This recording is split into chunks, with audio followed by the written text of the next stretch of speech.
Hey, it is exactly 7:02 p.m. Central Standard Time, and that's Wednesday, October the 13th. Welcome to week number 2 of Contemporary Issues in Criminal Justice. My name is Richard Wright, and I'm going to cover the details of information for assignments for this week. So let's go ahead and share my screen.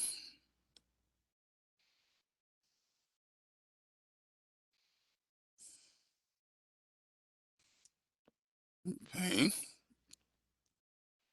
And you can see the class information for this week. Let's start out with the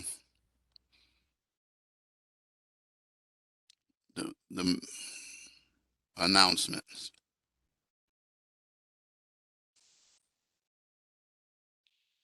Hey, I do want to remind you about this library and learning seminar, which the first session was actually yesterday at 12:15 p.m. and then there will be another one on next Wednesday at actually next Tuesday, I should say, correction, on the 14th.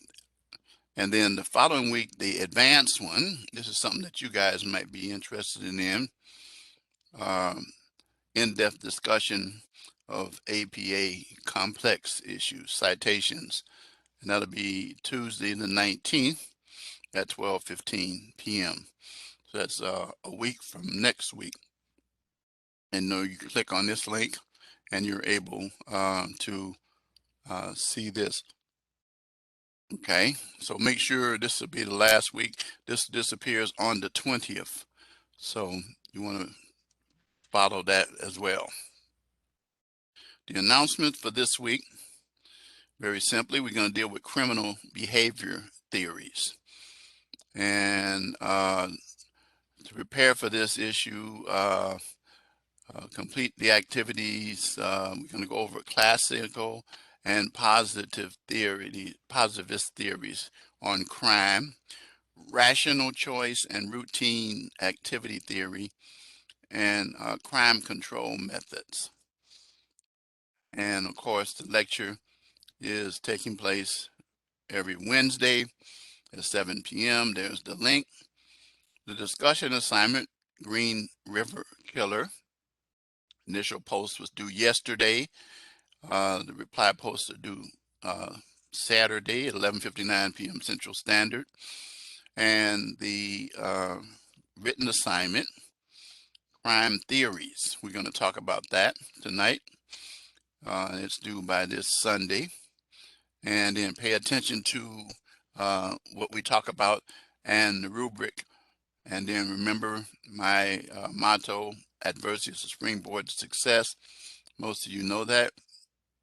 You should be aware of that because you've had me for several courses already, so you know how that works. Reminder of the calendar, which is kind of like repetitious of the announcement, and it tells you that your initial post was due on the 12th. Your live lecture course is now, and then the 16th, which is Saturday, again, your discussion post, and then your written assignment, and then your live classroom phrase that I give you. All right.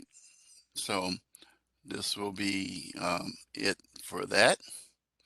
All right. So let's leave that alone. Let's go back to, I should have gone back to the course content. Okay. So let's look at criminal behavior theories. Now, I have some material that I'm going to share with you, that I'm going to send you by email that I want you to utilize as well, that will help you with your assignment. Okay, that will supplement what we talk about in this lecture tonight. Okay, so your written assignment gives a scenario. It's a 3-page paper. Remember the 3-page requirements. Double space. Okay, so you're going to discuss how you would explain the boy's criminal actions according to each of these different explanations. Biological explanation, which we're going to talk about, psychological, and then the 2 theories, social structure and social process. Um, explain which theory or explanation best fits in this situation and why. Okay. And this gives you some information about the psychological theories. This is some information. If you click on it, let me make sure that the links are working. I think they are. Yep. So you're going to go over this. I'm not going to go over this because this is something that articles that you can pay attention to. And then I'm going to, as I said, supply you with some information. Social control. Make sure that one's working. It is working.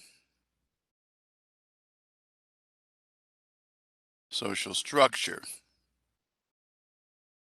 Okay. Involved here. And then this tells you with APA help. You know the due dates already. Word document. With it being APA, you're going to be able to take the material and information, and you're going to make sure that you follow the rubric. Follow the rubric. All right, here we go. Let's look at the rubric. So the column that I want you to concentrate on is mastery. So I'm not going to address these other proficiency, competence, or emerging, because I know all of you are going to follow what I'm saying. Notice mastery. So you're going to provide a clear and comprehensive discussion of the biological explanation to explain the criminal action, the psychological explanation, and then the 2 theories, the social structure theory to explain the actions, and the social process. So you're going to, and then finally, clear about which one of these theories uh, or explanation best fits. Now you're going to discuss all of them, but you're going to make sure that you do have a good section um, about the clear and comprehensive discussion of which of these theories fits or explanation fits the scenario. Okay, very, very, very important.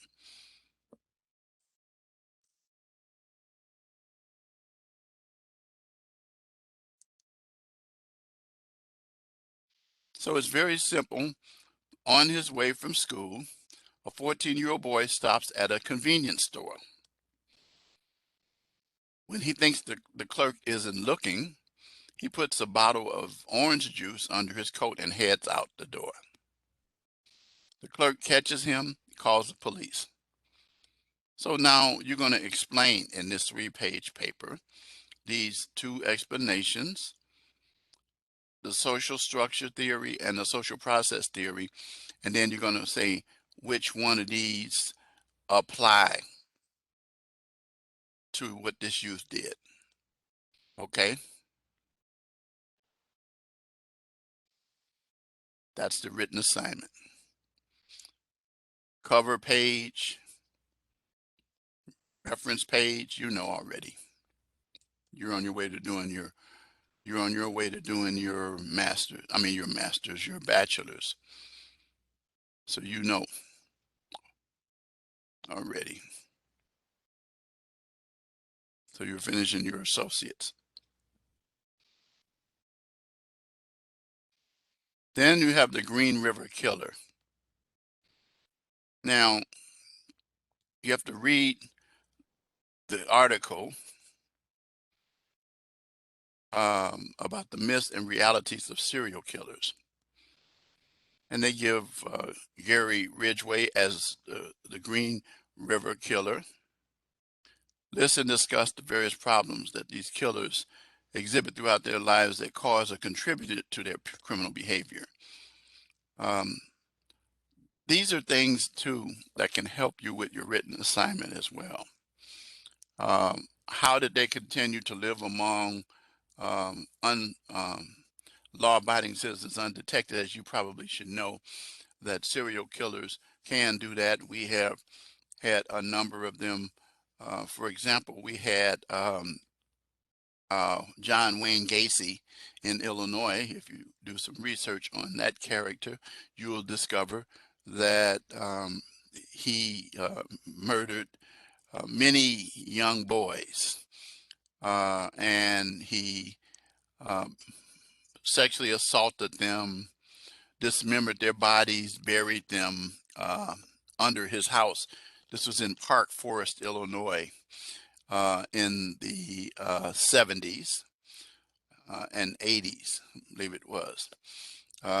And then one that you may have heard of up in Wisconsin was Jeffrey Dahmer, Dahmer.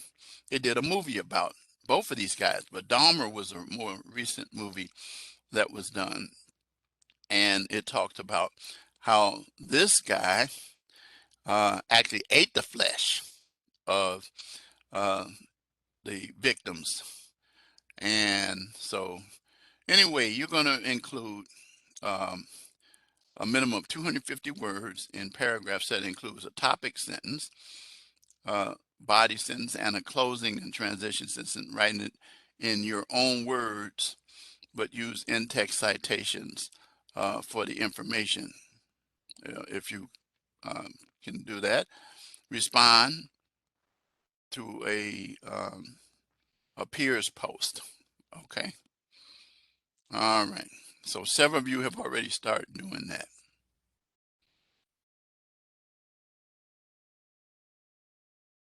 So your live classroom lecture, you know already, is due on Sunday, and you know how to do that. Get your maximum 5 points if you get it in on time. So let's talk about classical and positives theories on crime. So one of the things that you should understand is that the two major theories that deal with why individuals commit crime are referred to as the classical theory. And the classical theory is very well stated in our materials that people commit crimes because they choose to. In other words, they decide that that's just what they're going to do. And that's just who they are. That's where they are. And that no other reason. They're just criminals. They just do crime. And that you don't have to motivate them to do criminal activity. They just do that. So the classical theory is one that is kind of what people usually say, once a criminal, always a criminal, that kind of individual. Okay. So the other thing that I wanted to tell you about, and I've got some notes here. Give me a minute. Get it, pull them up a minute.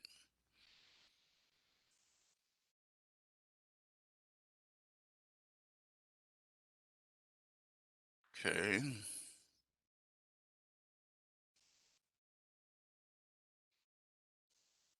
Here we go.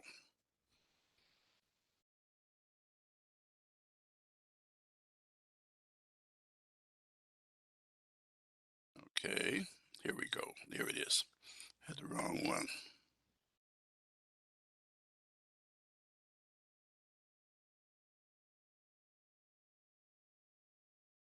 I had it right here. Wait a minute, pull up. I got more than one note. I think this is it right here.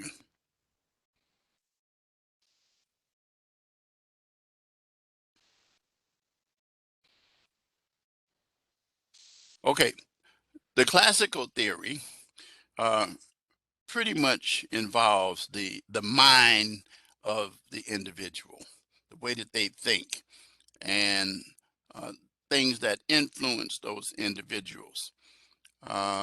It's not like a reckless thought. It's just what occupies them. In other words, is what I said a few minutes ago. It's who they are. Um, it goes that says beyond the intention or recklessness thought. It speaks to the perpetrator's guilty mind. There's a debate on whether the nature or nurture truly makes a criminal. And the question is that why did they do this? So the very nature of some crimes lead many people to believe that more than a handful of criminals are possessed by the devil. That's an explanation. In truth, many societies um, where religion is an essential part of it would consider that aspect of it. But the main conduct or reason for the individual that criminologists believe is individuals who engage in criminal activity are influenced by a combination of two things that we're going to talk about in a few minutes: biological and psychological aspects. So the key thing is that uh, you are who you are, and that we can't even, as we say, change you because that's who you are. So it's not as simple as rehabilitation with some person, but these issues can be very complex. Again, I have some materials that I'm going to share with you that I have from when I previously taught this in another class, and I'm going to provide those to you to supplement the materials that we have here that we discuss and what's in this lecture. So now the positives theory states that criminal behavior is not a choice, unlike the classical, but it's based on other causes such as poverty. And so there's a gentleman by the name of Caesar Lombroso looked to the scientific way. We're gonna talk about that in a little bit. So I remember when I was in college, we talked about this. Um, the positives, as it says, now I have to read this to you because then I'll elaborate on it. Believe that sociological, psychological, and biological reasons determine what caused crime. That's what I was alluding to a few minutes ago. But the classical theorists, Cesar Beccaria, said that criminal behavior was a um, a choice, But positive theories state that criminal behavior is not a choice, but the result of other choice. I read it. I read it to you wrong because I stated it wrong. So the classical is based on choice.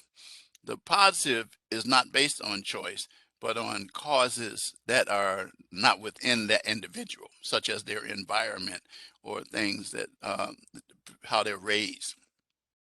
So Beccaria said that criminal behavior um, was based on the free will and irrational decisions of the individual to commit the crime, not believing that when they committed the crime that they could be caught. So to be honest with you, that's kind of the mindset of a criminal, is to believe that they can get away with something. I don't think that any criminal that I know of did something they didn't think they could get away with. So Beccaria is kind of right. However, he's not totally right, as you're going to see as we move further into dealing with the positive theory. So the classical theory was to legalize the system of justice and make it so that everyone, it would be a level ground. But we know that's not really true in application. So Beccaria did a book on crime and punishment, which I'm very familiar with, long time ago, in the early 70s when we studied that. Um, and that's why we see how the laws came about, and that criminal behavior was not punished as much as it is now, um, because the individuals' criminal behavior were random, arbitrary, and cruel and unusual. It was Beccaria, though, who brought the idea that punishment needs to occur after the crime. Um, Father of criminal laws and justice. That's Beccaria. Now, his thing was, you heard the saying, if you commit the crime, you must do the time. You've heard that? Have you ever heard that before? Vanessa, have you ever heard that before? If you do the crime, you should expect to do the time.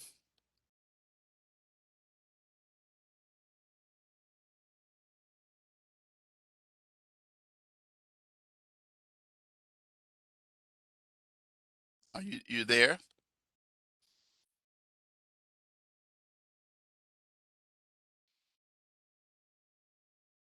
Oh, okay. All right. And that means what it says, and that's where it originated from. And it seems like a common sense thing for us to expect it. But the positive theories that we're going to spend most of the time talking about deal with the three: psychological, biological, and social. And we think in terms of criminologists as individuals who are going to deal with the psychological aspects of individuals who commit crimes, the makeup of those individuals, biological, their genes and things like that, and then social, which pretty much deals with the interaction of those individuals with others. Okay, so it is something that if we understand, we recognize that it's actually not one of these, but a combination of these that actually result in individuals who commit crime. So, um, for example, as it says here, whereas social theories blame criminality on the environment, such as the family, the neighborhood, or the school, this theory doesn't explain why everyone in that environment does not turn to crime, such as myself, because I was raised up in a situation that was like that. And so there's some, so therefore it's socially, it doesn't cut it. So what we do is we continue on. So let's elaborate on each of these for the time that we have here today. Um, Again, it's just very esoteric stuff. I It's really psychology that we're dealing with for the most part, and it explains some of the things that we face as criminal lawyers, as police officers, and we need to understand uh, the whole process. So the mind is very important, of course, in dealing with psychology. Um, the ability to learn our individual personalities and our behavior, and so how you develop as an individual from childhood.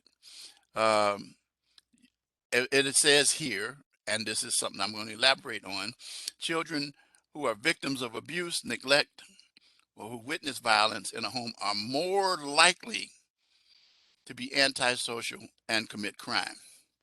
Now, notice the key thing here that it says here. I will tell you, using an example of my life, if you listen to my story, I grew up in a home of domestic violence. I witnessed more violence than many people would witness in their entire life in my childhood, from the time I was probably 6 to 7 years old, probably all the way up until I was in my 20s. From my mom being killed, my dad being killed, and the police interaction of coming to the house, to actually seeing um, the violence before my own eyes, like some of these movies that you see. And so it did not turn me into a criminal. It put me in a state of mind where I wanted to understand what was going on and to learn. So uh, Freud, you've heard of Sigmund Freud, I'm sure, right? You've heard of him, right? About the ego and the id and all of that stuff. Have you ever heard of Freud? If you haven't, when you take psychology, you'll learn about Sigmund Freud. Sigmund Freud had some issues. Um, okay, good. So us, what we know about Sigmund Freud, he says that criminality is a result of psychological conflict, and that negative early childhood experiences increase the likelihood.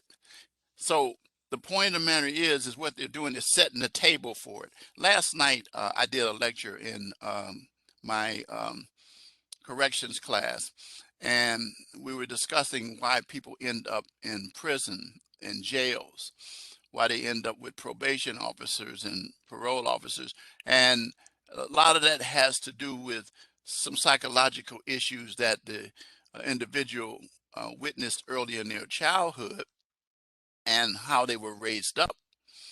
And so it just feeds into the exact things that we're talking about tonight in class.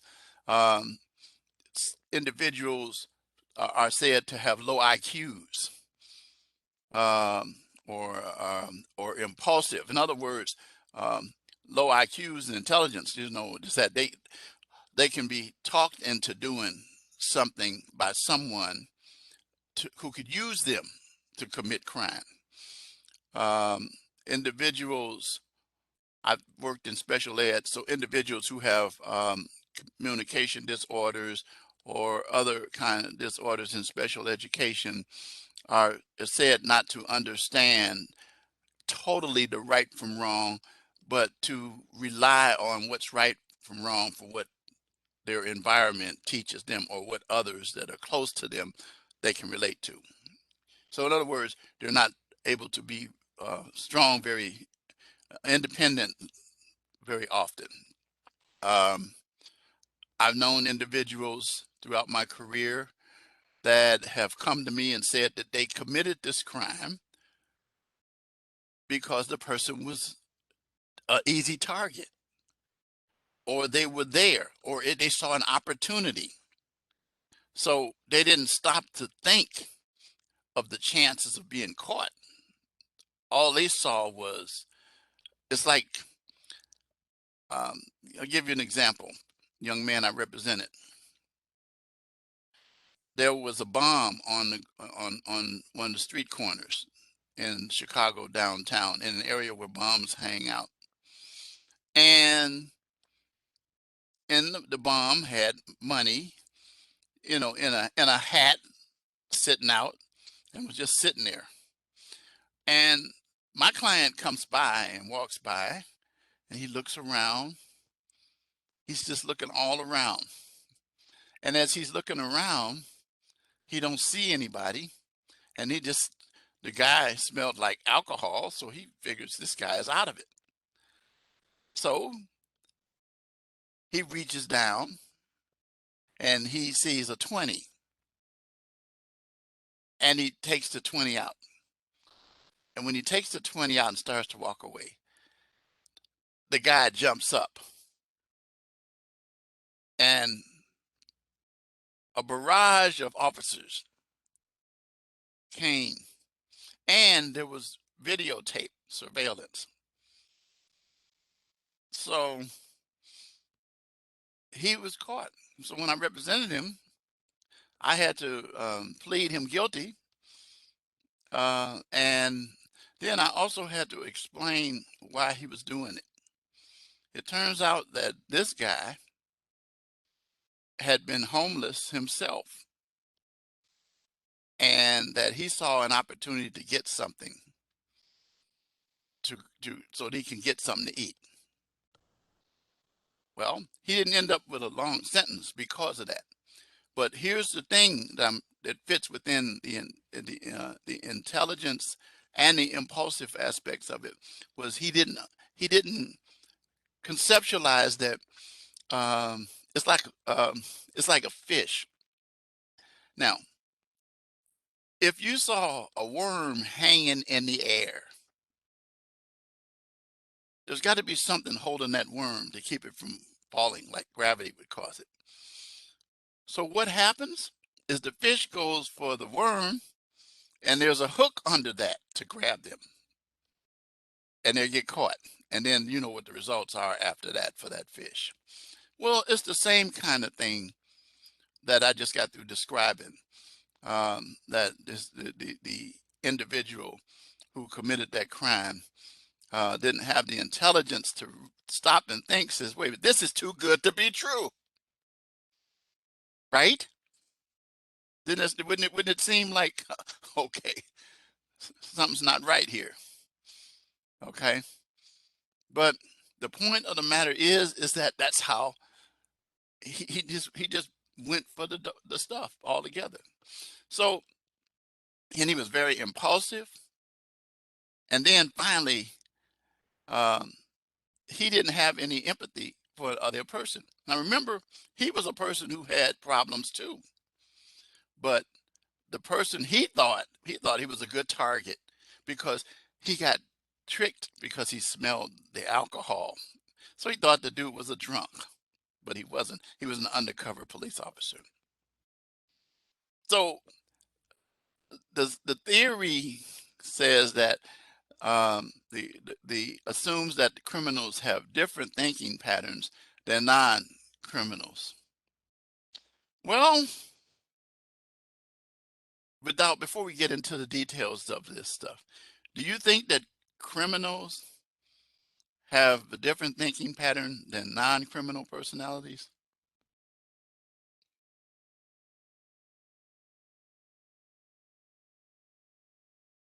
Do you think that?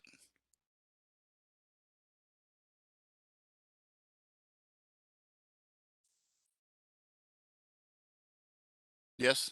No? You think they have the same?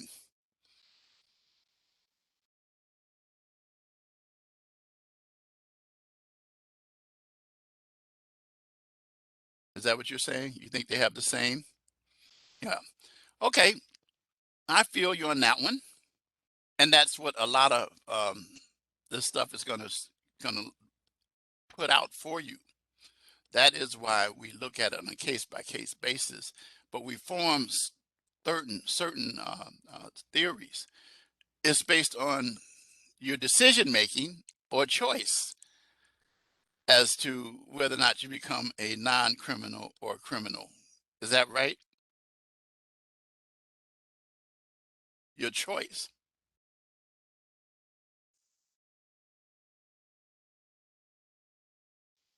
Kind of be ready because I'm going to be asking a lot of questions.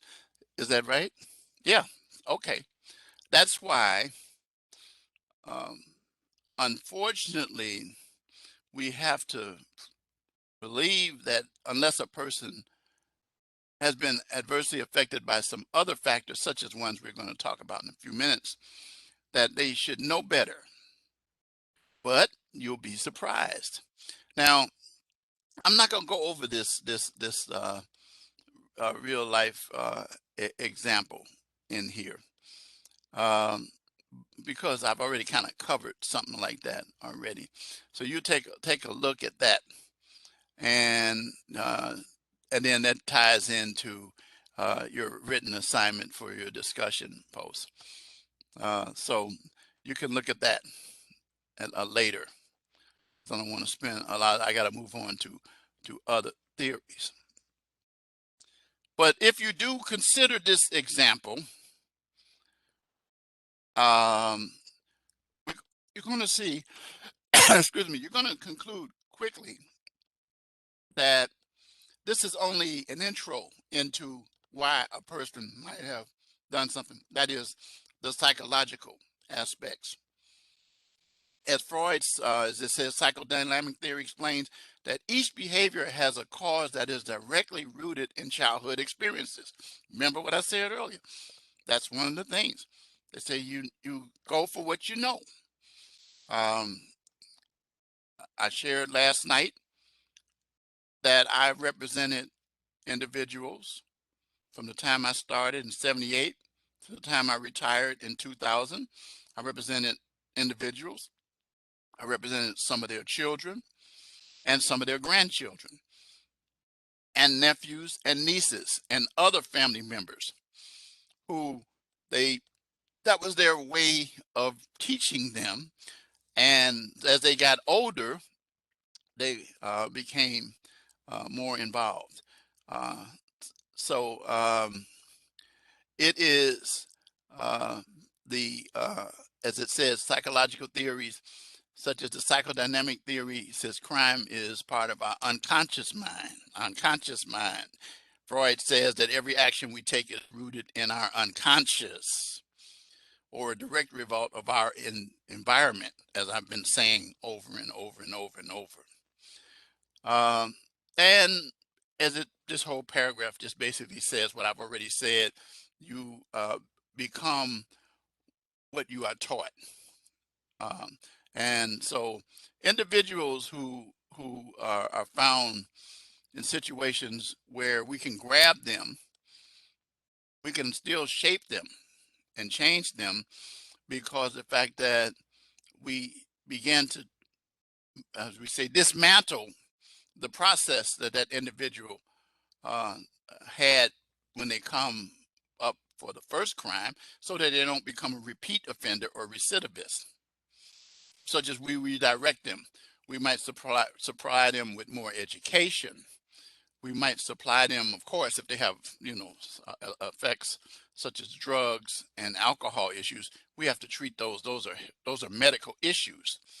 Um, if they don't have skills, we would want to try to see what individuals are good at. You will be surprised that I've had many clients who could have been accountants and good attorneys and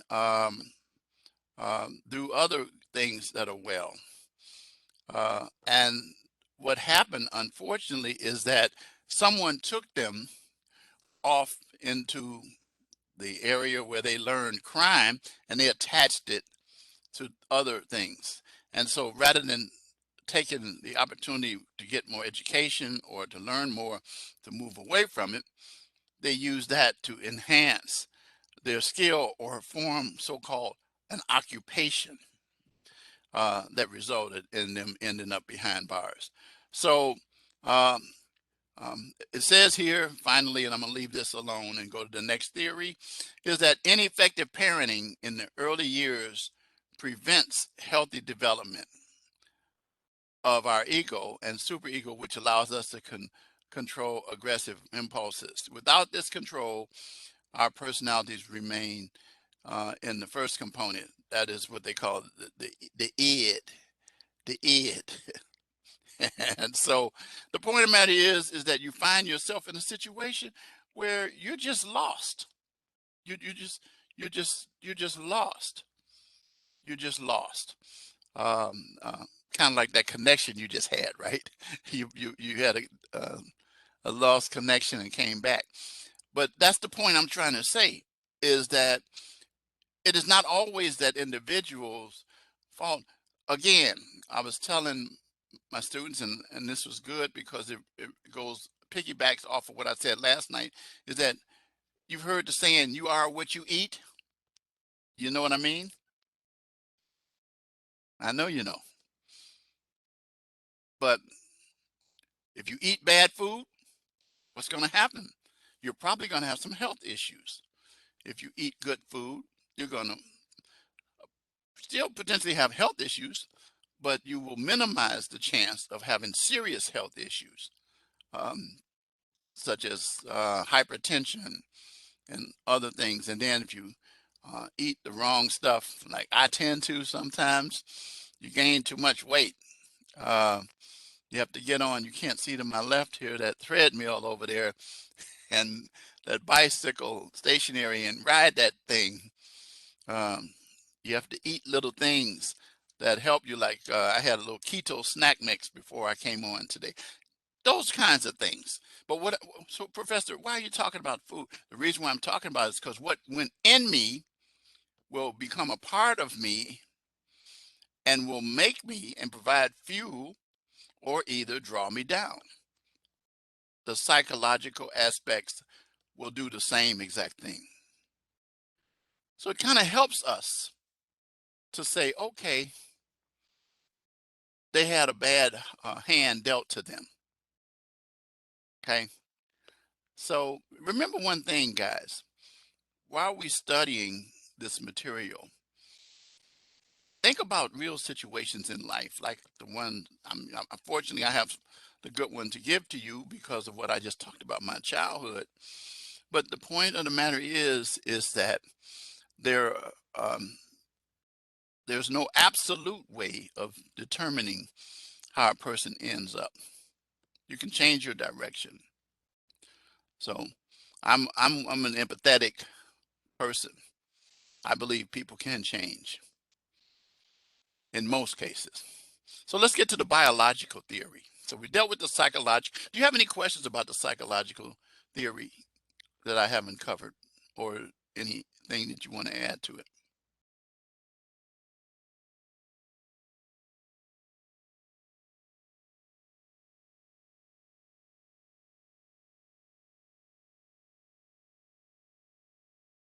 Okay. All right. So your psychological theory is well taken. Yeah. You ever heard of saying, "So a man thinketh, so is he," and that's not like that's just to males. Uh, so a woman thinketh, so is she. So a person thinketh, so are they. That's the way it works. Kind of like in the sum it up in the psychological. So with the biological side, here is something that is based on inheritance. Things like you know, like okay, I'm African American. My parents were African American. There are some African Americans who are different hues and different colors because they had a Caucasian parent. And but the overall theory is that they are classified as black. So what happens is that you are a makeup of the genetics. That's why we deal with the DNA of individuals, just like the fingerprints are uh, different. Your fingerprints are not going to be any different. There's nobody in this world that has fingerprints like you. They might look like it, but they don't. You ever heard of John Dillinger? You ever heard of John Dillinger? John Dillinger was a criminal. You heard of Al Capone, haven't you? Okay, Dillinger was a criminal in the times of Al Capone. John Dillinger. Check him out. He was. This happened. Me being from Chicago, I get all this stuff. But because the organized crime capital, as so many people said, was Chicago, so to speak, or the suburbs of Chicago. But anyway, John Dillinger was Twin Cities too. Okay, but the point of the matter is that John Dillinger was betrayed and turned in to the FBI, identified um, by a woman who had the red dress, the lady in red, the famous lady in red. Do some research on it, and you'll see what I'm talking about. But my point was is that the crime is inherited, and it says based on the eyes, the psychological infirmities, the characteristics, which sets us different from those of us who are law-abiding citizens. It's interesting when we start talking about that term law-abiding citizen. I told somebody that what's a real law-abiding citizen is not necessarily a person who doesn't commit crime. Because the question is, how do you become a criminal? Well, you get caught committing crime. Then you are considered no more a law-abiding citizen. But before that, you were. That's a little something in the hat for all of us. As if somebody say, you get away with stuff, except I always tell people, just remember, if you got away with number one and you go to number two, you keep gradually climbing up that ladder of thinking you're gonna get away with stuff. The numbers catch up with you. And when it catches you, it comes down pretty bad. So anyway, Darwin, another one of these individuals that we studied, Darwinism, about evolution, which I'm not a big fan of evolution, which saw criminality as a throwback to primitive behavior, which is trying to just I'll say this, then I'll move on, is that it is thought that you evolved as a criminal because of your ancestors. And unfortunately, for African Americans with the evolution theory, they tried to say that individuals evolved from monkeys. That is not true. Never been true. Never going to be true. I don't care what anybody thinks. Um, so, in other words, you have part monkey or part uh, dog or part cat or some animal in your DNA, they believe, then Darwin would say that that's what caused you evolved into becoming a criminal. Cast that out, okay? That's another one of those uh, many conspiracy theories that are in the air right now. Biological theories, though, were proved not to be true, dealing with the relationship between crime and low intelligence by studies that were done. Said that there was no uh, display, there was no, examining 3,000 convicts displayed no difference in biological characteristics than non-criminals. Kind of like what we said in the psychological aspects of it, Vanessa, when we were talking about that, the question of whether or not both have the same abilities. So the answer is here neutralized as well. So biological theories say that there are, I hate doing this, but I have to do it this way because I'm not a fan of reading stuff here on this, but in here it is, because sometimes you read stuff and hear it come out of my mouth at the same time. That's why when I tell my people at my church, take out your Bible, read it, and then listen to what I'm saying while I'm reading it, and then a light bulb will come on. So it says biological theories indicate the presence of neurobiological conditions in antisocial and criminal behavior. And so looking at the nervous system of individuals, um, and looking at like the heart rate and things of that nature, um, I am not a fan of what they call the lie detector tests um, at all. I don't believe in it. I think that those tests are not accurate. They don't really prove anything because what the answers that they come up with a lot of times is based on the impulse of the individual at the time that you ask that question. Um, so there was a guy named John Reed who wrote a book with my law school professor, Interrogation and Confessions, which was the techniques that were used in the Miranda versus Arizona case that the Supreme Court says were unconstitutional. But they were strong believers that this test could tell whether you're telling the truth or not. And we as lawyers don't really like to rely on them because, number one, if you're dealing with trying to prove somebody guilty beyond a reasonable doubt, um, what you can do is send false flagging off to the individual who's trying the case, that is the judge or the jury, but especially the jury, because they listen to the results of those impulses of the individual. Okay. I remember I was starting out a test one time, and it was an oral test that the instructor was telling us, and they said, the very first question I'm going to ask you is very complicated. I hope you're prepared to answer it. And every time that person kept saying that, you know what happened to me? My level of nervousness increased. Everybody, you understand what I'm saying?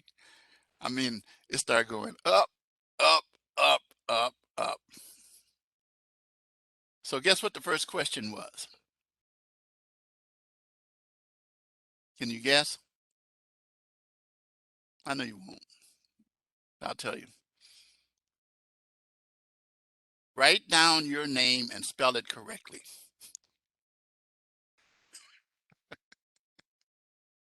But you had built up in your own mind that this was going to be, this was going to be a tough question. It started out. So guess what? After that, he laughed, we relaxed, and we proceeded to take the test. He says that the rest of the questions are as easy as the first question, but it's all depending on how you're going to allow yourself to be related. By the way, that's a little information for those of you who, uh, in this class, you don't have to deal with that, but who are test takers and you freeze up about things that you already know. But it's the same thing here with those tests that I just got through talking about. Uh, low heart rate results in fearlessness in the individual as they do not fear the prospect of committing crime. So in other words, cold-hearted. Do you hear people say they're cold-hearted in committing the crime? That's really another way of saying that that person is cold-hearted.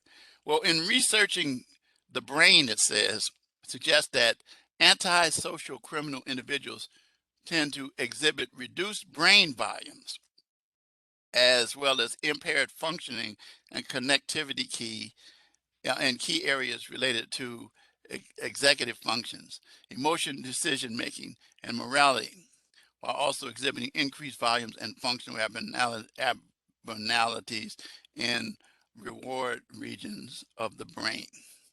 What did I just say? You're not thinking about what you're doing. That's what I really said. You're not thinking about what you're doing. You're just doing it and not giving any thought. You're acting impulsively, okay? and you're not focusing on the possible consequences that could come about. Um, so, uh, have you ever done anything and after you've done it, you stop and say to yourself, "Dag, why did I do that? I know better." Has it ever happened to you?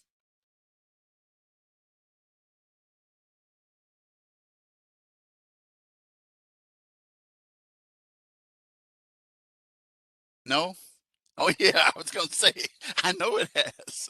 All of us it has. And so they say after a while that you begin to put that in check and increase your control functions over your circumstances and situations. Genetics, it says also, and this we started talking about earlier. That's why I was talking about the fingerprints and all of that, your genes. And it also plays an important role in criminal behavior, as it says a variety of, here we go with that word again, psychological and psychiatric constructs associated with antisocial criminality, such as your intelligence, your personality, and mental health disorders, which you should be aware of. And I teach a course in drugs and crime. And one of the things that I tell people is that crime is caused primarily by individuals who have drug problems and or mental health disorders. And if you ever get to the point of studying something called the insanity plea, which we studied well, but not easy to prove. It deals with right, not knowing right from wrong, like being like a baby, those kind of things, not having the capacity to decipher what's right and what's wrong.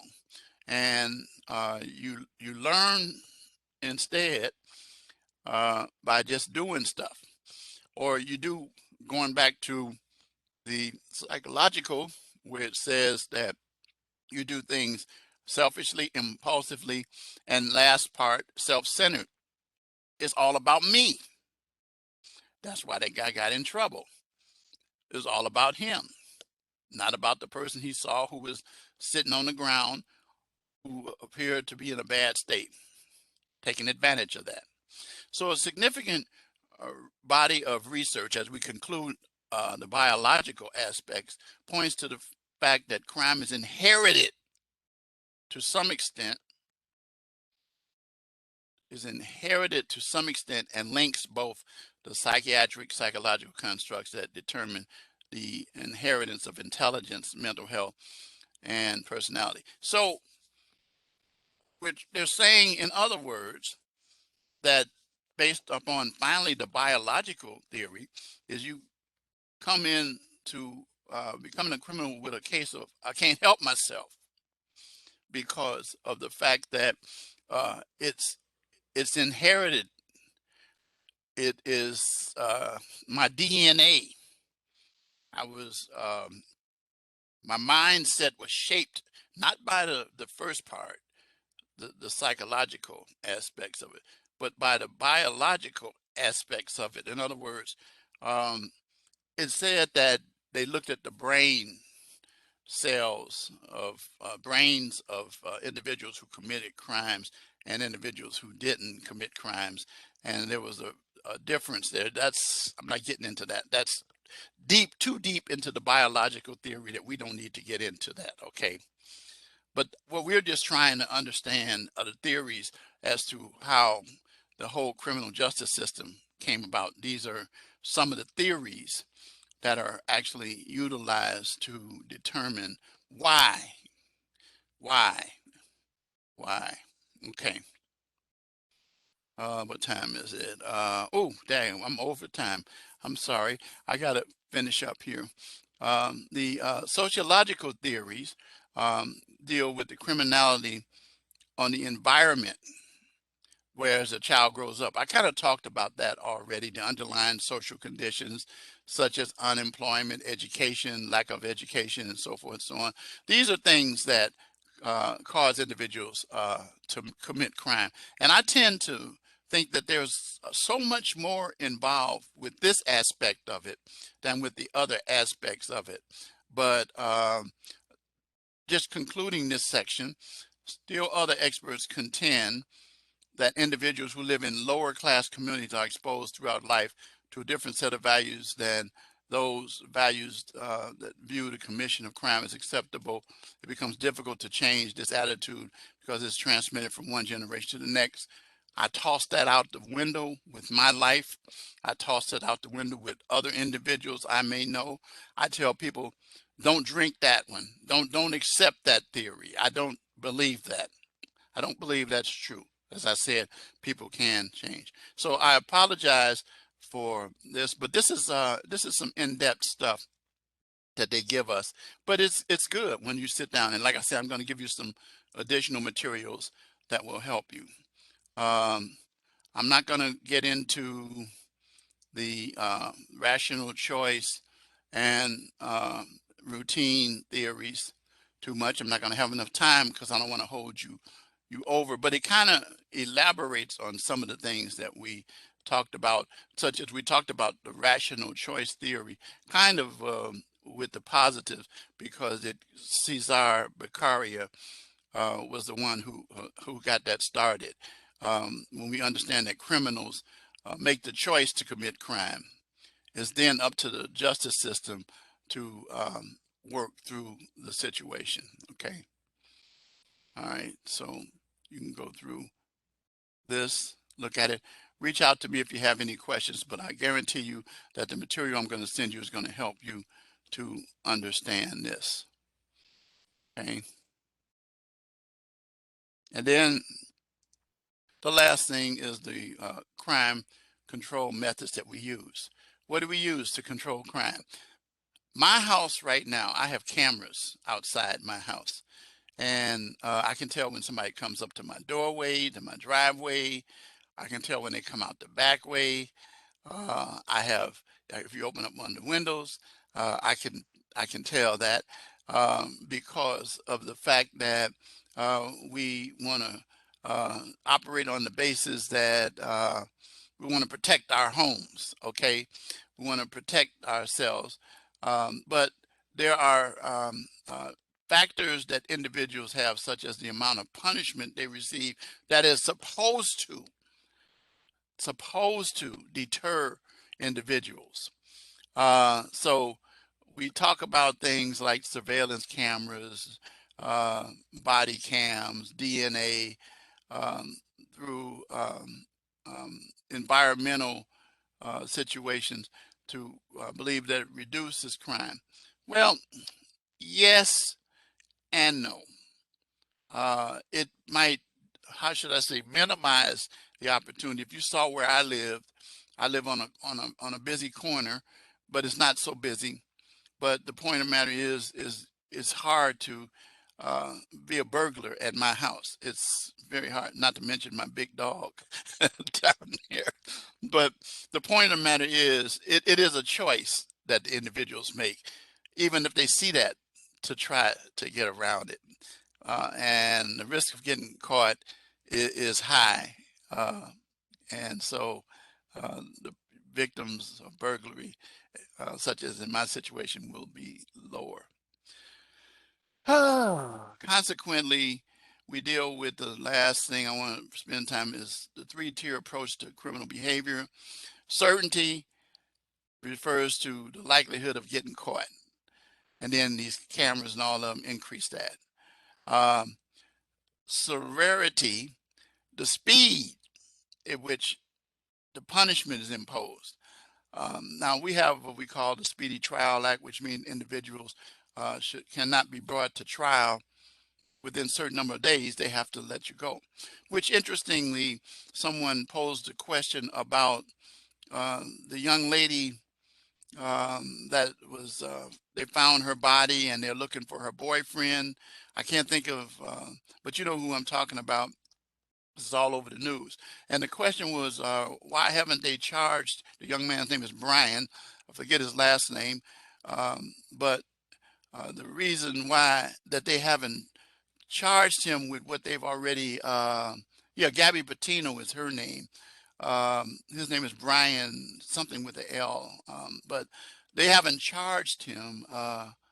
Thank you, Landry. And the reason why they haven't charged him is because they can't find him, number one. But if they charge him in absentia, what happens, and a lot of people don't know this, is that the time that they must bring him to trial starts to run. And if he hides out or is not found until after that period runs, they can never charge him. Did you know that?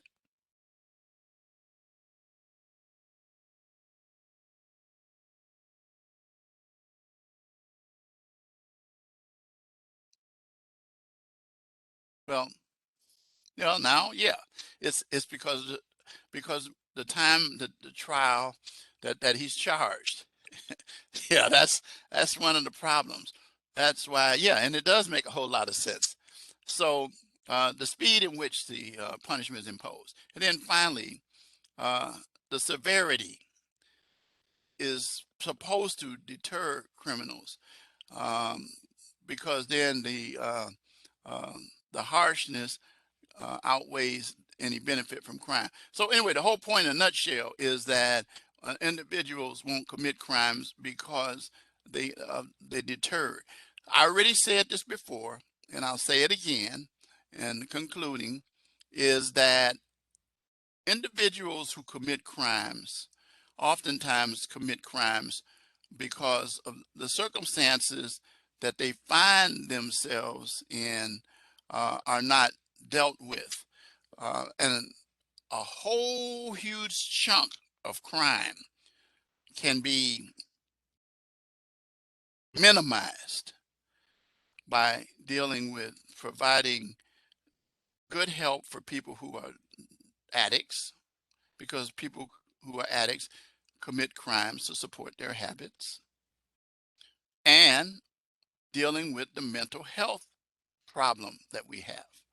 And then when you have a person who uses drugs as an addict and mental health, that's like, whoa, woe is me. That's um, that's bad. That's bad. That's bad. It's like being in a very volatile uh, situation, and you find yourself in where you are, um, you don't, you're a victim of your own actions, and so you go ahead and commit crimes. Well, that's it for tonight. Again, I will send you some material that actually helps you understand some different theories that go along with what we had here. And I think you'll have a framework with the material I send you. I'm going to send it to you right after I finish the lecture today. So here's the key phrase. Any ideas?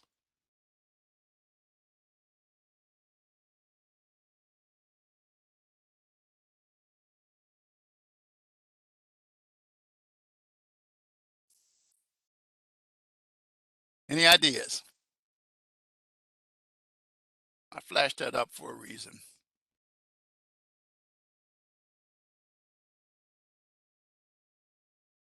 Nope.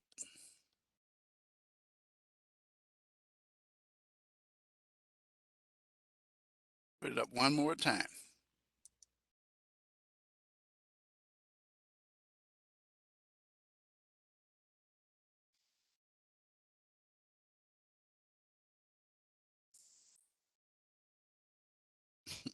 Criminal behavior. I put it up there 2 times.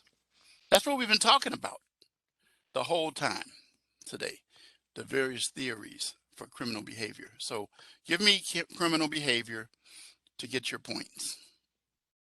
Okay, well, again, thank you for hanging in such an esoteric lecture. I know it's esoteric. When I was looking at the material, I said, man, I said, this is really going to be boring, except if I could just bring some personal experience into and try to connect the students to what these theorists are saying and think about your own mind in terms of application to these situations. And there may be some things that you know yourself personally that connect with these theories as well. So almost all of us, we don't live in a vacuum anymore. So, well, I'm going to say good night to you, and I will see you next Wednesday night for week number 3. And enjoy and stay safe. See you.